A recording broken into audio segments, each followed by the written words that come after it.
नमस्कार दोस्तों, आज की कहानी है बुढ़ापे की नज़दीकियाँ। निगम साहब पिछले 20 मिनट से पूरे घर में हड़बड़ाए से घूम रहे थे।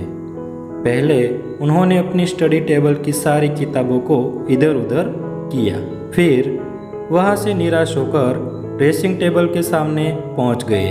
ड्रेसिंग टेबल के लगभग सारे सामान को बिखेरने के बाद उनका ध्यान डाइनिंग टेबल पर गया। पूरी मेहनत के बाद भी उन्हें वांछित वस्तु नहीं मिली। इसके बाद निगम साहब अपनी अलमारी की ओर बढ़े और उन्होंने अलमारी को खोलकर तलाशी लेनी शुरू की। यह सुबह सुबह क्या घर में कोहराम मचा रखा है, चैन से सोने भी नहीं देते।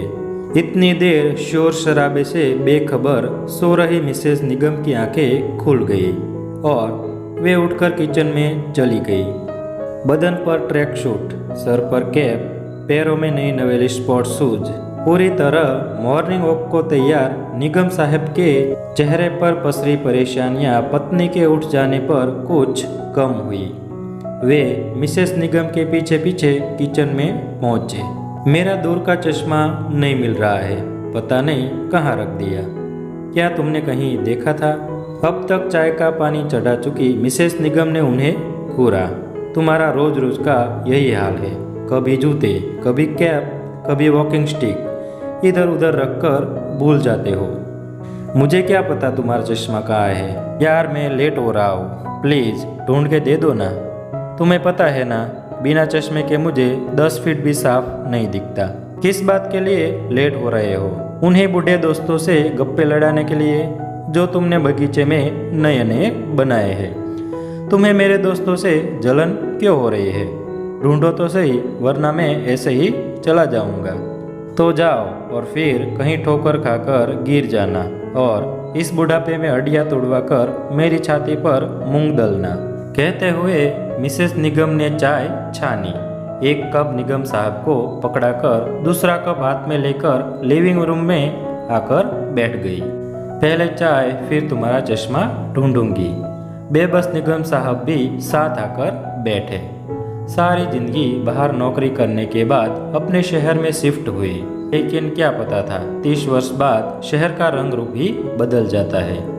सारी इमारतें बदल चुकी होती है, परिचित शहर छोड़ चुके होते हैं और अपरिचित शहर के बासिंदे बन जाते हैं। तुम्हारे रिटायरमेंट के बाद बेटे ने तो कितने शौक से तुम्हें बेंगलोर खुद के साथ हमेशा के लिए रहने के लिए बुलाया था, लेकिन तुम ही नहीं माने। क्यों, हम वहाँ 2 महीने रहे नहीं थे क्या? लेकिन वहाँ ना तो तुम्हारा मन लगा, ना ही मेरा।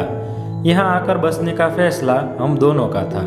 सोचा था कि यहाँ हमें कंपनी मिल जाएंगी। परायों की छोड़ो, यहाँ तो अपने भी मॉर्निंग टी में कंपनी नहीं देते।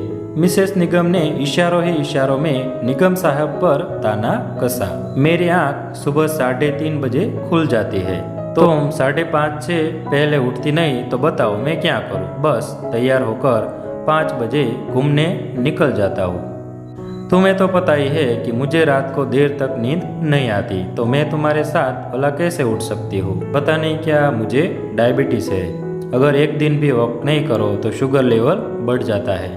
वह तो ठीक है, लेकिन तुम तो बाहर से कुंडी लगाकर चले जाते हो।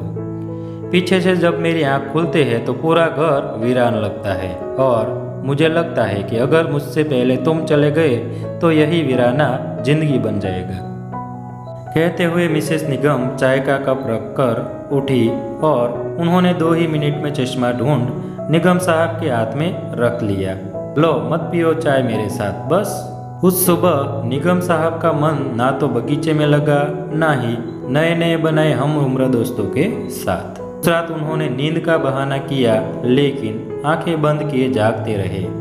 कुछ ही देर में वह जान गए कि मिसेस निगम ने आज उनकी मॉर्निंग स्टिक उठाकर वॉशिंग मशीन के पीछे रख दी है। वे मुस्कुराए और यह प्रण करके सो गए कि कल सुबह मिसेस निगम के साथ चाय पीने के बाद ही घूमने जाना है। तो दोस्तों, यह है बुढ़ापे की नज़दीकियाँ। कहानी कैसी लगे कमेंट करके ज़रूर बताना। धन्यवाद।